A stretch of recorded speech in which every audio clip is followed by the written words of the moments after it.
You're really going to do this, Ruby? My dad bellowed, his face turning red as he slammed his fists on the table. After all I've done for you. Dad, I said evenly, though my heart was pounding. I've been paying your mortgage for the past 4 years. I've done everything I can to help, but I'm not giving you $10,000 to settle a gambling debt. I just can't. His expression twisted into rage. You ungrateful little... He spat, grabbing a glass from the table and hurling it across the room. It shattered against the wall, shards scattering across the floor. I flinched but didn't move. My stepmother, Patricia, appeared in the doorway, her face set in a disapproving frown. Ruby, why can't you just help him out? She said, as though she were asking me to pass the salt. My name is Ruby, and for as long as I can remember, I've been the responsible one in my family. I'm 31, single, and have spent most of my adult life working hard to build a stable career in marketing. My dad, Gerald, is the opposite. He's the kind of man who can charm his way out of anything but has no idea how to manage his own life. When my mom passed away a decade ago, he married Patricia within a year. She wasn't the wicked stepmother stereotype, but she never stood up to him either. Together, they created a toxic bubble where Gerald's bad decisions were constantly excused or swept under the rug. And for years I'd played along, paying the bills and keeping the peace. But this was too much. I'm not doing this, I said, standing up and brushing the glass shards from my jeans. I've sacrificed enough for you, and I won't keep enabling your gambling. If you want to fix this, you'll have to figure it out yourself. Gerald's face turned crimson, his anger boiling over. You're selfish, just like your mother was, always thinking about yourself. The mention of my mom hit like a slap, but I didn't let it show. I'm done, I said, turning to Patricia. And you're just as bad for letting this go on. Her lips tightened, but she didn't respond. That night, I packed a bag, my hands shaking as I stuffed clothes and essentials into it. I wasn't sure where I was going, but I knew I couldn't stay. As I zipped the bag shut, I glanced at the folder of documents I'd been quietly compiling, proof of Gerald's gambling addiction, bank statements, and the eviction notice I'd been holding on to as a last resort. Tomorrow, they'd see exactly how serious I was. The next morning, I woke up to sunlight streaming through the blinds of Elena's guest room. She'd taken me in without hesitation, her usual mix of practicality and empathy on full display. So, what's the plan? She asked, as we sipped coffee at her kitchen table. Because if you think they're going to take this lying down, you're kidding yourself. Elena had been my best friend since college, and she knew my dad's antics better than most. I sighed, rubbing my temples. I'm going to serve them the eviction papers and let the legal system handle it. I can't argue with him anymore, Elena. He just turns it into a guilt trip or an explosion. Good, she said firmly. He's been taking advantage of you for years. It's time he faces some consequences. She wasn't wrong. For the past 4 years, I'd been quietly paying my dad's mortgage, putting my own financial goals on hold because he was in a tough spot. At first, I thought I was doing the right thing, helping family, being the dutiful daughter. But the longer it went on, the clearer it became that I was just enabling him. Every time I tried to talk about his gambling, he'd dismiss it with a laugh or shift the blame to Patricia for nagging him too much. And Patricia?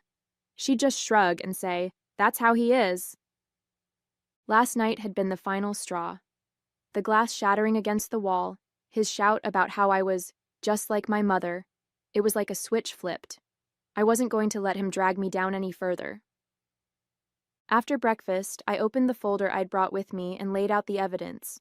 Screenshots of text messages where he'd begged me for money, bank statements showing the payments I'd made on his mortgage, and printouts of gambling hotline referrals I'd given him that he'd ignored.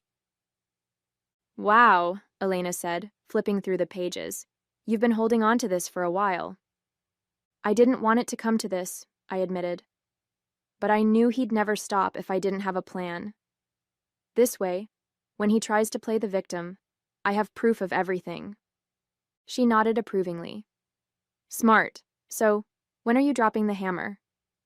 Tonight, I said, my voice steadier than I expected. I'll leave the papers and evidence on the kitchen counter when I go to grab the rest of my things. By the time they realize what's happening, it'll be too late to guilt me back.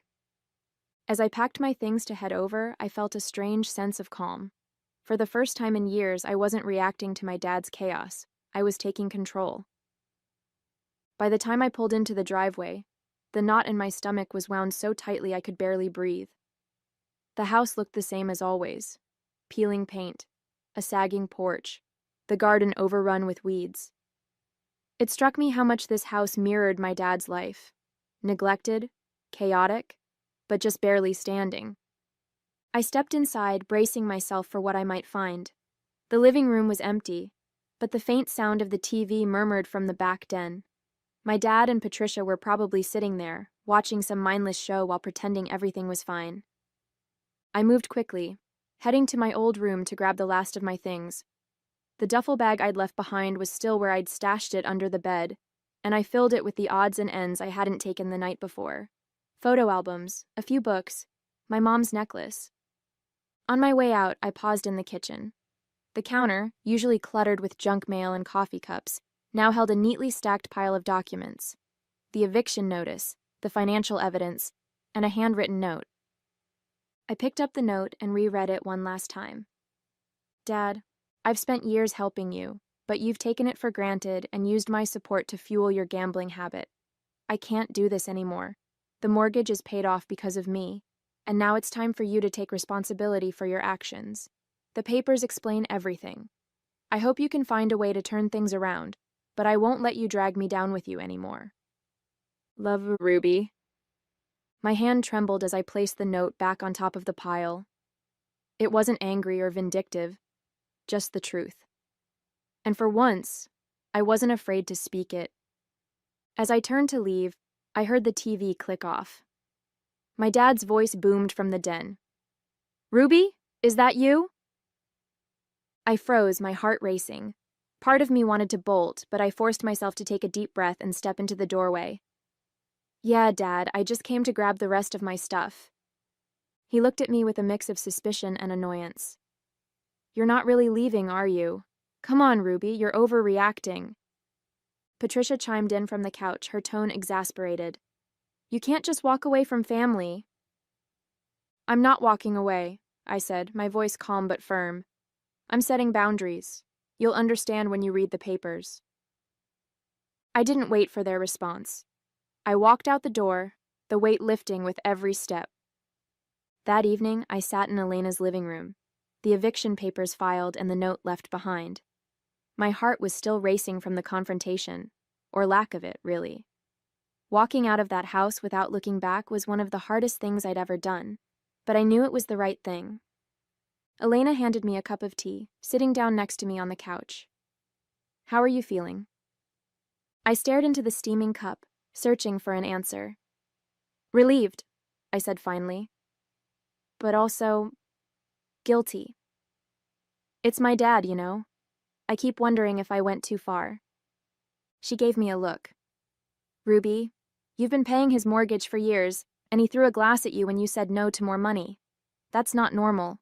You didn't go too far. You finally stood up for yourself. I nodded, knowing she was right, but the guilt still lingered. Part of me hoped that leaving the papers and the evidence would force my dad to take a hard look at himself, to finally realize the damage his gambling had caused.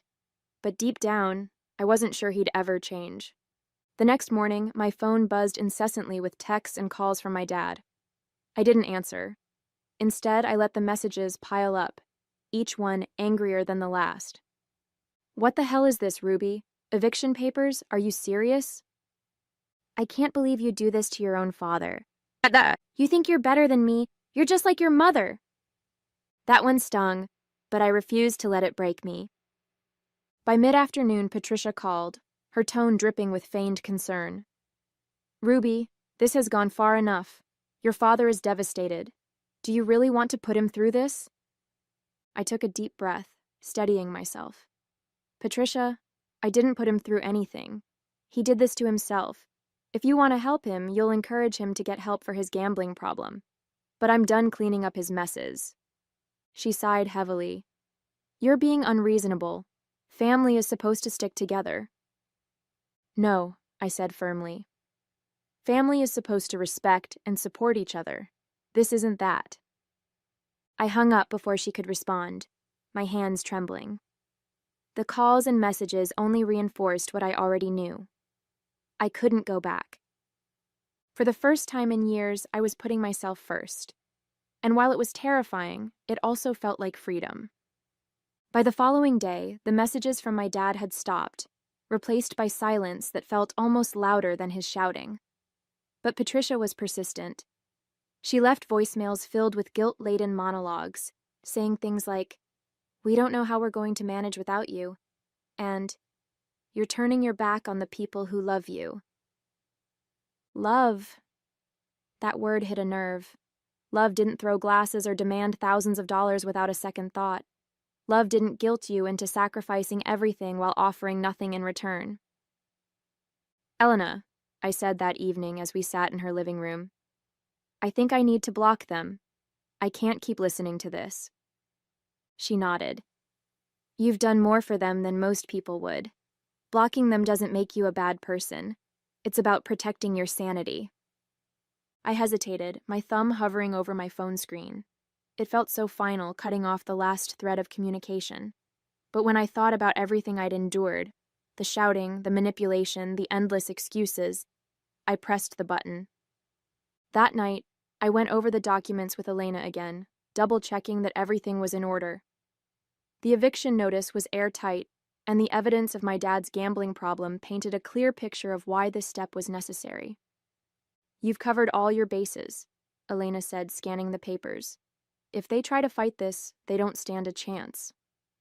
"Thanks," I said, managing a small smile. "I just wish it didn't have to come to this." "You gave them every chance to change," she reminded me. "This isn't on you, Ruby. It's on them." Her words gave me some comfort, but the weight of the situation still pressed down on me. Even though I knew I was doing the right thing, part of me couldn't shake the sadness of it all. This wasn't just about money. It was about years of hurt and disappointment finally coming to a head.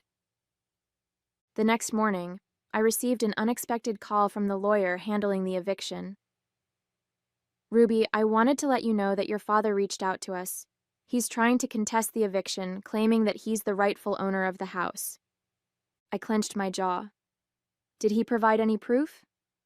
"No," the lawyer said, "and he doesn't have a leg to stand on.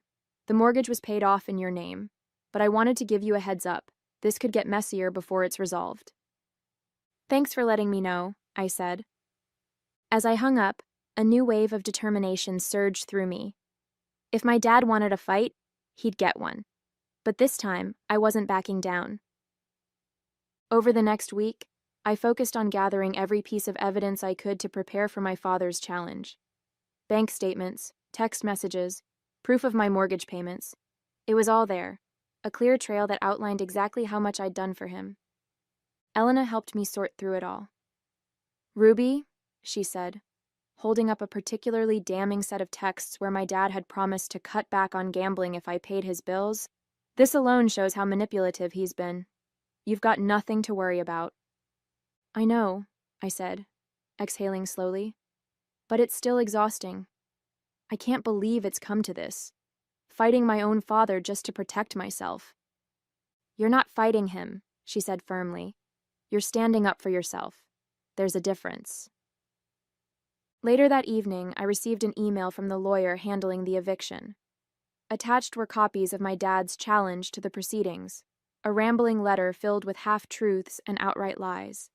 He claimed I'd only paid the mortgage as a favor, and that he'd always intended to pay me back, though he conveniently provided no evidence of such an arrangement. It was frustrating to read, but also oddly freeing. His letter was desperate, full of holes, and completely unsupported. For the first time, I realized how little power his words held over me when I didn't let them. I replied to the lawyer, attaching additional documentation that refuted every claim in the letter. By the time I hit send, I felt lighter, like I was finally taking control of a situation that had controlled me for far too long. The next morning, the lawyer called with an update.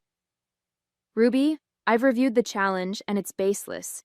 He doesn't have any legal grounds to contest the eviction. We're moving forward as planned. Thank you, I said, relief washing over me. What happens next? The eviction notice will be enforced within the next 30 days, she explained. If he refuses to vacate, law enforcement will get involved. But based on his lack of evidence, I doubt it'll come to that. I hung up and leaned back in my chair, letting the relief sink in. For years, I'd been the one scrambling to fix things, to hold the family together. But now, for the first time, I was the one setting the terms. That evening, I called Elena to share the news. It's finally happening, I said, my voice tinged with both excitement and exhaustion. Damn right it is, she replied. You're taking your life back, Ruby, and it's about time.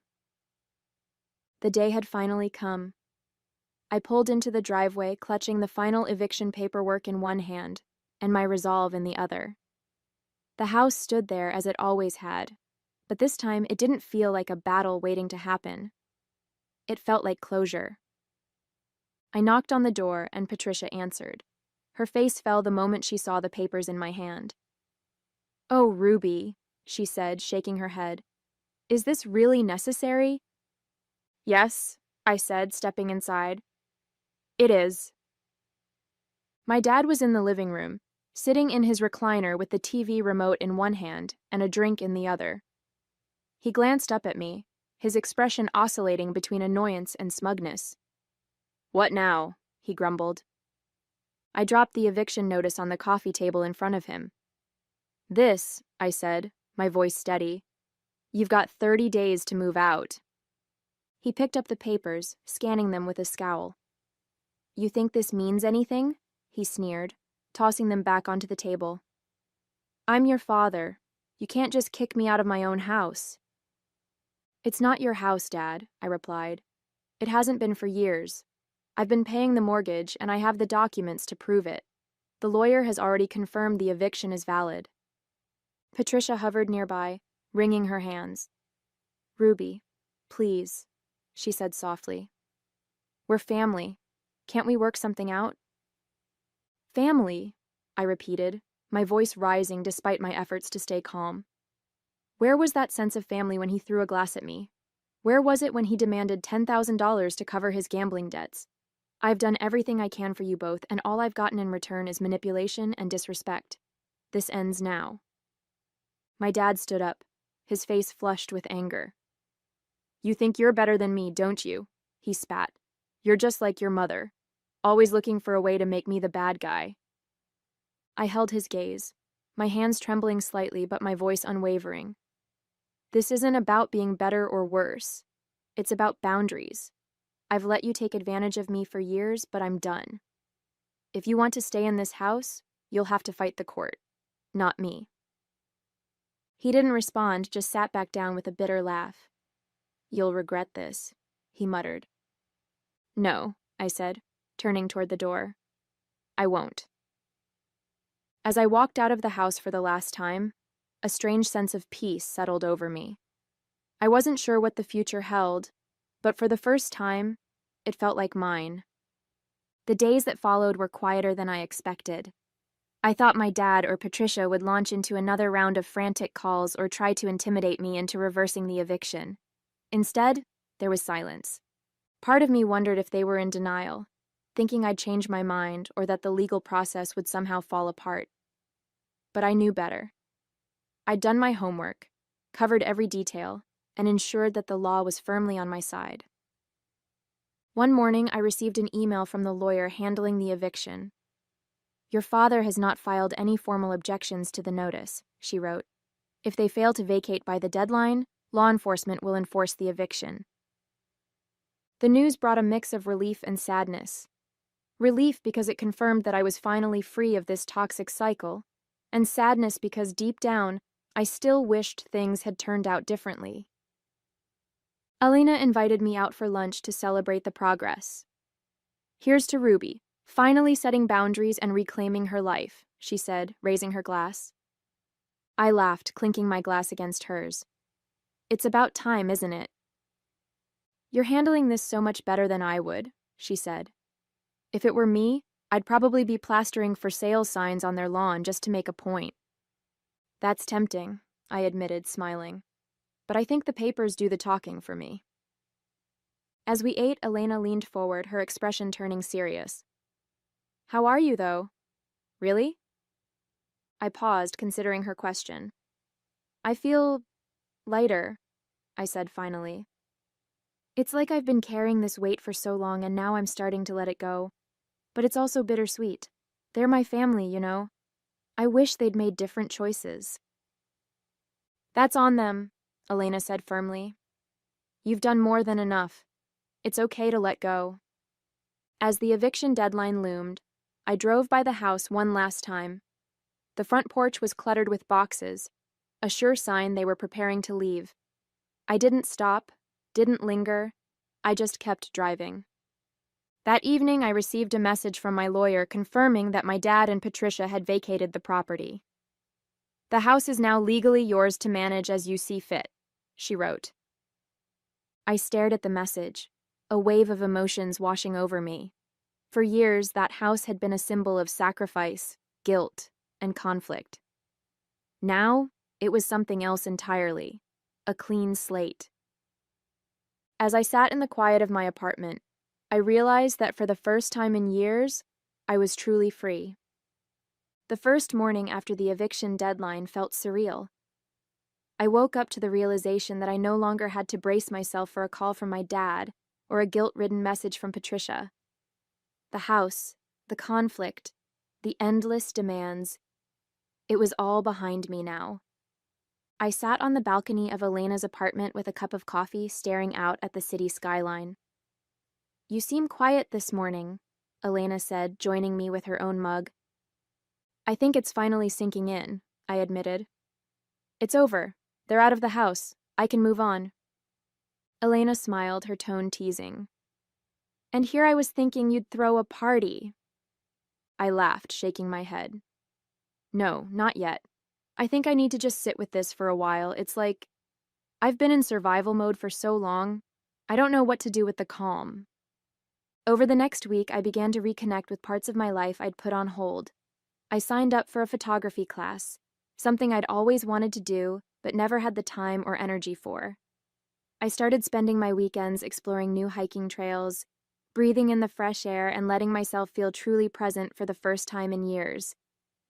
Elena noticed the change almost immediately. You look lighter, she said one evening as we cooked dinner together. I feel lighter, I replied, realizing it was true. For the first time, I'm not carrying their problems. I'm just me. Good, she said, raising her spatula like a toast. Here's to that. The house was still mine, technically, but I didn't see it as a place to live anymore. It held too many memories, too much baggage. Instead, I decided to put it up for rent. The process was surprisingly cathartic, fixing it up, making decisions about the space, and envisioning someone else finding joy in it. When I handed the keys over to the new tenants, I felt a strange mix of emotions. A touch of sadness for what could have been, but mostly relief and hope for what was ahead. This wasn't just about letting go of a house or a toxic relationship. It was about reclaiming my time, my energy, and my life. As I drove away from the house for the last time, I felt the weight of the past finally lift.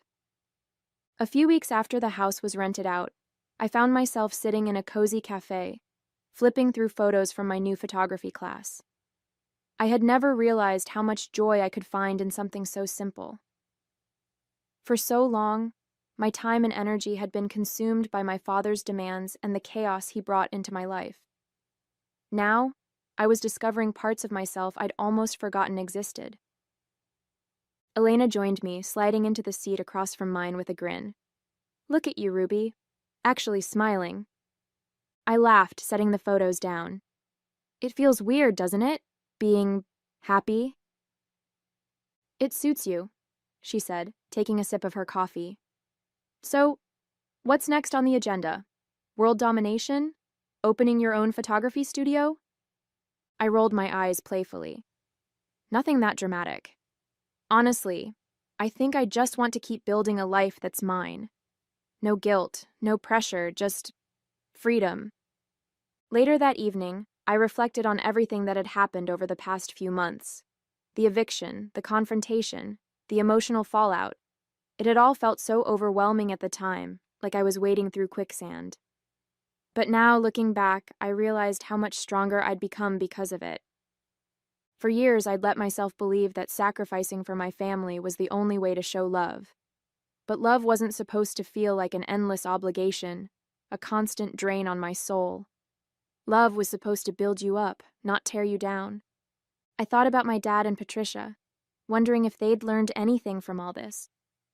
A part of me hoped they had, but I knew better than to hold my breath. Change wasn't something you could force on people. It had to come from within. As I sat by the window, the city lights twinkling in the distance, I felt a sense of peace I hadn't known in years. The house was rented out, my boundaries were firmly in place, and my future felt wide open. For so long, I'd been defined by what I did for others, by the sacrifices I made, the burdens I carried. But now, I was finally learning to define myself by what I chose to do for me. I picked up my camera, snapping a quick photo of the city skyline. The image captured more than just the view. It captured a moment of clarity, a reminder of how far I'd come. This was my life now, and for the first time it felt like truly mine.